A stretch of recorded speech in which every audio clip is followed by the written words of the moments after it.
ये कहानी है दो दोस्तों की जो रहते थे एक छोटी सी गांव में। वो गांव एक रेगिस्तान इलाके में आता था। उस गांव में दोनों की दोस्ती की मिसाल दी जाती थी। जब कभी भी गांव में दोस्त और भाईचारा की बात होती थी तब उस वक्त दोनों दोस्ती की मिसालें दी जाती थी। दोनों में दोस्ती इतना गहरी थी, कोई एक लम्हा ऐसा नहीं था जिसमें ये दोनों एक दूसरे से जुदा होना चाहते थे। रोज की तरह दोनों मिलके खेल रहे थे, आपस में बात कर रहे थे।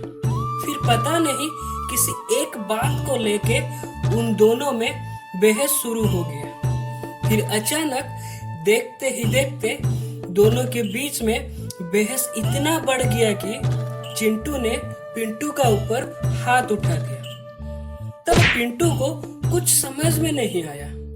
वो जमीन पर बैठ गया और रेत का ऊपर लिखने लगा कि आज सबसे अच्छा दोस्त मुझे थप्पड़ मारा।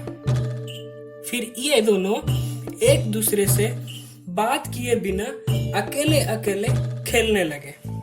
जब खेल खत्म हुआ तब धूप बहुत तेज थी। दोनों दोस्त फिर से आगे बढ़े तब पास में एक छोटी सी नदी बहती हुई दिखाई दी।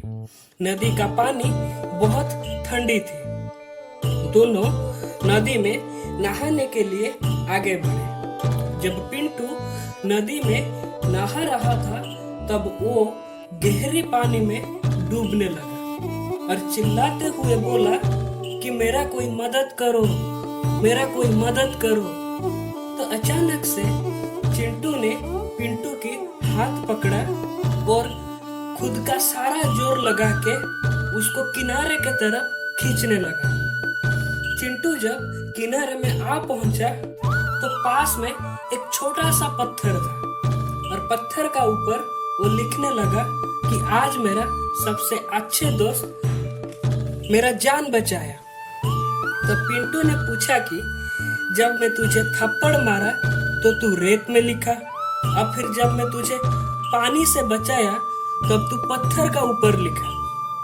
तब चिंटू ने थोड़ा मुस्कुरा कर बोला कि जब कोई हमदर्द या फिर कोई चाहने वाले हमें चोट पहुंचाता है तो हमें उसे भूल जाना चाहिए। जैसे रेत में लिखा हुआ कुछ भी चीज पल भर में मिट जाता है, और जब कोई हमें मदद करता है या हमारे लिए मददगार बनता है तो उसे चट्टानों या पत्थर पर खोदना चाहिए ताकि ये यादें बनकर हमेशा के लिए इतिहास में लिखा रहे। ये कहानी से हमें ये सीख मिलता है कि बातें वो याद रखना चाहिए जो हमें प्रेरणा दे।